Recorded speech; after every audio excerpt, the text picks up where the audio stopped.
ভাই আমরা চাকরিজীবী, আমাদেরকে শত বাধা পাড়ি দিয়ে কর্মস্থলে পৌঁছাতে হয়। রোদ বৃষ্টি ঝড় মেঘ কোনোটাই আমাদেরকে বাধা দিতে পারে না। আসসালামু আলাইকুম, this is my Molla reader. সবাই কেমন আছেন? আশা করি সবাই ভালো আছেন। আলহামদুলিল্লাহ আমিও ভালো আছি। আজ দুপুর থেকে প্রচন্ড পরিমাণের বৃষ্টি, এর মধ্যে আমার মাদ্রাসা আজ খোলা। পরিস্থিতি যেমনই হোক না কেন আমাকে কর্মস্থলে পৌঁছাতে হবে, কারণ আমি চাকরিজীবী।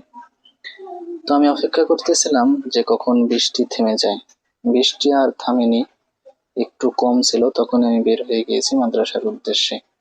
আপনারা দেখতেই পাচ্ছেন যে হেলমেটের কাচের উপর দিয়ে বৃষ্টির ফোঁটা পড়তেছে।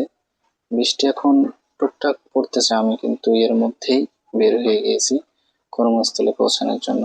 আসলে সকল পুরুষই কিন্তু এমন, শত কষ্ট শত বাধা এগুলার মধ্যে দিয়েই যায় তার পরিবারকে ভালো রাখার জন্য, পরিবারের সুখের জন্য, তাছাড়া আর কিছুই না। হে আল্লাহ, আপনার সকল পরিবারকে সুখী করুন, আমিন।